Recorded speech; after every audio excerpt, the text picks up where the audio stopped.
Hey Chris, how you doing? Okay, so glad you finally got your gatefold squared away. Good job. So what I want to do is I want to take a look at the cover and then the interior spread. And thank you so much for including the PDF so that I can draw these guides.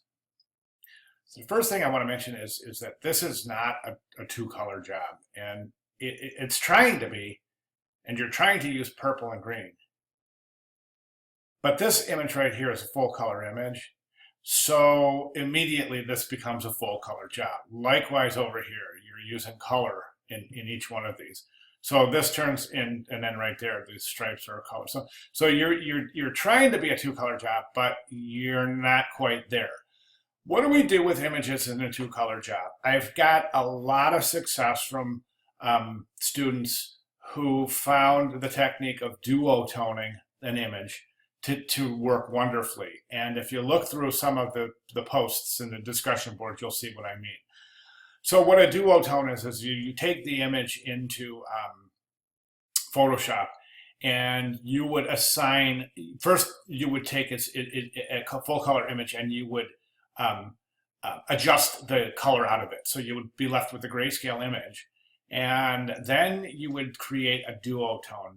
What a duotone is it takes a black and white and it assigns different colors to the black and the white and the associated tones of gray value between black and white. And it assigns those with your two colors. Okay? Well, it doesn't. You do. It's a Photoshop technique. It's called duotone, D-U-O-T-O-N-E. It's really simple to do. Research it and see if you can't put your images through a duotone. Next thing is this. I feel like I'm getting yelled at, and there's nothing wrong with trying to be bold, but there's also you also want to be quiet, because sometimes the most bold statements are either followed by or preceded by silence. And I don't really see much silence in this page.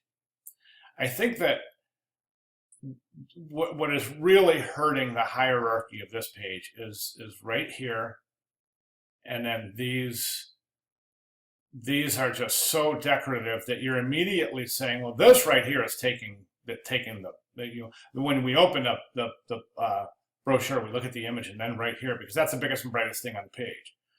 So. And then typographically, there's nothing really aligning. So see if we pull a guide right there. Well, you got a good alignment there. Okay, but if we look at the cap height, you can see that you're out of alignment up there. Whoops, sorry. There we go. Okay, see what I'm saying?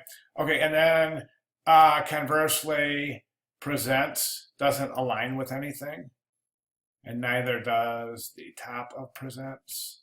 Actually, that does align pretty well. So I take that part back. However, this whole text block should be aligned with either presents or traffic. I think that really the baseline, so that you have a little bit of room up here. My suggestion is that, and then also, you know what you have is you have this centered type. And what do we learn about centered type? We just don't ever use centered type. If you want to justify your type, that's one thing, but center type with the last line centered is you just never ever see it. Really difficult to read. So I would left align that. Here's what I would do with this. I would decide, what do you want the viewer to look at first, and then address that area. Okay, then the rest should be following that in hierarchy. What do you want the viewer to look at second? How do you want to lead the viewer into the type? Okay, I'm going to show you some examples. And then this area right here, this is prime real estate. So is the back right here. And I think you're just missing a wonderful opportunity to show good typographic technique. And by that, I mean, show what you've learned. Show some good typesetting here and here. Because and the cover. I was thinking for the cover, you could take this LA right here, living and ride in LA, and duplicate it, put that on the cover, and have it split the cover. But anyways, what you're doing is you're missing these wonderful opportunities to show typography. And a design reviewer, a hiring professional, a studio head is going to look at this and say, okay, this designer missed an opportunity here to really show some good information. So, and again here, okay, let me show you what I'm talking about. I just got a couple of quick examples here. But look at this. Now you got images, but look how everything is nicely timed. I mean, look at the beautiful typography. It's not all, you know, crammed in there. It's really, really timed beautifully. Likewise here. Okay, let's take a look at this one. This one, I don't think so. That one's a little busy too. There's another one. This one's gorgeous.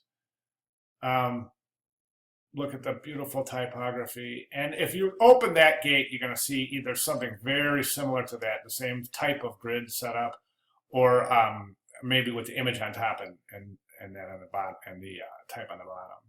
And then there was one more. Where was it? That was, well, it was these two, really. That's a nice one too. And this one uses a lot of images, which is fine. But note how nicely organized the type is, including this wonderful hierarchy. And I think that's the one thing that we're missing here. All right. So, all right. Anyways, the main thing is definitely the color. Okay. If you have any questions, feel free to give me a holler. Thanks, Chris. Okay. Sorry. I realized that we also have your sketches.